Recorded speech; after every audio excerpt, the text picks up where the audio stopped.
झणझणीत असं स्मोक दिलेला मिसळपाव आपण करणार आहोत। नमस्कार मंडळी, मी कांचन नमोज किचन मराठीमध्ये तुमचं स्वागत आहे। ही रेसिपी तुम्ही सकाळी नाश्त्यासाठी बनवू शकता। व्हिडिओ शेवटपर्यंत बघा। तर रेसिपीला सुरुवात करूया।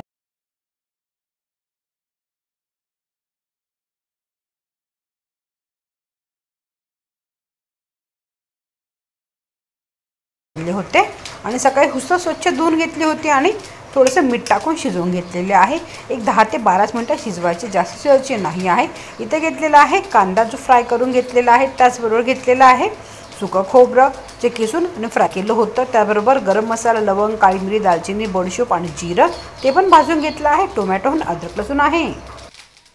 वाटण्यासाठी आपण कांदा, टोमॅटो आणि सुका गरम मसाला भाजून घेतला होता आणि मिक्सरला ग्राइंड केलेला आहे। आता तेलात टाकलेलं आहे थोडंसं जिरं आणि वाटण जे आपण मिक्सरला ग्राइंड केलं होतं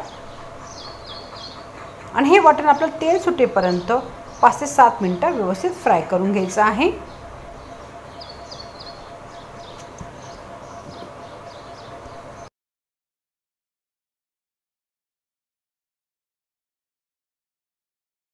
तुम्ही इथे बघू शकता वाटण इथे आपलं चांगल्यापैकी फ्राय झालं आहे। इथे आपण मिसळचा रस्सा बनवणार आहोत, तर थोडासा तरीदार रस्सा आणि कलर पण छान हवा आहे, त्यामुळे वाटण फ्राय करणं चांगलं गरजेचं आहे। आता ह्यात टाकणार आहे सुके मसाले। तर झणझणीत बनवणार आहे म्हणून लाल मिरची भरपूर वापरलेली आहे। इथे काश्मीरी लाल मिरची आणि लवंगी मिरची दोन्ही वापरली आहे। थोडासा गरम मसाला आहे, धना जिरा पावडर आणि हळदी आहे। मसाला तुमच्या हिशोबाने कमी जास्त करू शकता, पण मिसळ म्हणजे तिखट हवीच ना, म्हणून मी थोडी तिखट बनवत आहे। त्यात टाकलेलं आहे चिरलेली कोथिंबीर। ते बघू शकता अशा प्रकारे वाटण आपल्याला चांगलं फ्राय करायचं आहे। आता त्यामध्ये मी टाकणार आहे हुसळचा रस्सा।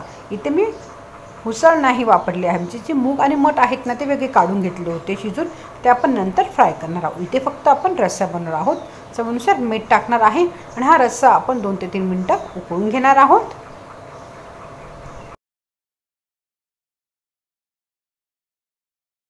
इथे आपला झणझणीत मिसळचा रस्सा खाण्यासाठी रेडी झाला आहे।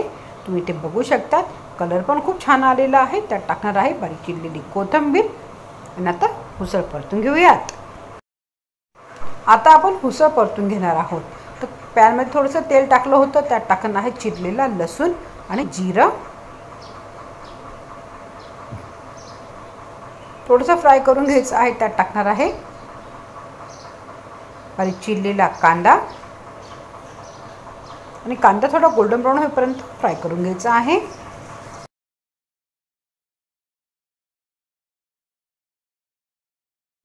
कांदा फ्राय झाला की त्यात टाकलेला आहे थोडासा कढीपत्ता, असेल तर टाका, नाहीतर स्किप केलं तरीही चालेल। आता ह्यात जातील सुके मसाले। तर मसाले थोडेच कमी वापरायचे आहे। चिमूटभर हिंग टाकला आहे, धना जिरा पावडर आहे आणि लाल मिरची पावडर। पण जो रस्सा आहे तो आपण बऱ्यापैकी तिखट बनवला आहे, त्यामुळे हुसळ मी थोडी कमीच तिखट बनवत आहे आणि थोडासा काळा मसाला। आता ह्यात टाकणार आहे आपली हुसळ जी आपण शिजवून घेतली। ती हुसळ ऑलरेडी शिजलेली आहे, म्हणून फक्त हिला 2 ते 3 मिनिटं फ्राय करून घेणार आहे। चवीनुसार मीठ पण ॲड करायचं आहे आणि हुसळ फ्राय करून घेऊयात।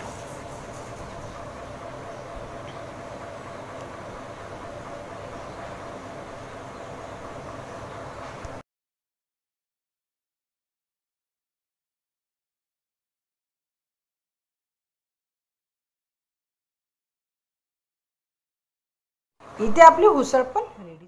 आता आपल्याला मिसळला स्मोकी फ्लेवर द्यायचा आहे। ते इथे घेतलेला आहे कोळसा आणि तो गॅसवर मी एक 10 ते 12 मिनिटं व्यवस्थित गरम करून घेणार आहे।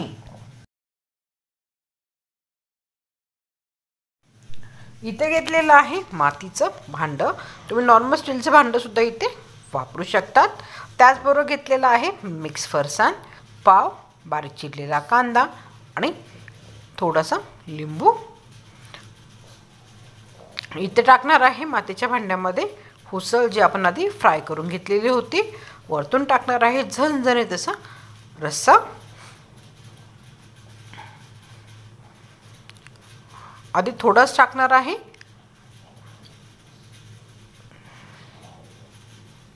मिक्स फरसाण टाकायचं आहे। बारीक शेव वापरली तरीही चालेल।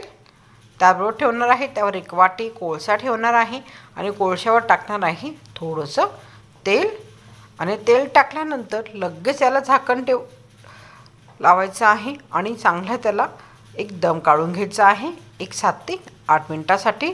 त्यासाठी कोळसा आपल्याला कडकडीत असा गरम हवा आहे, तरच याला छान स्मोक बसतो। तर याला आपण स्मोक देऊन घेऊयात।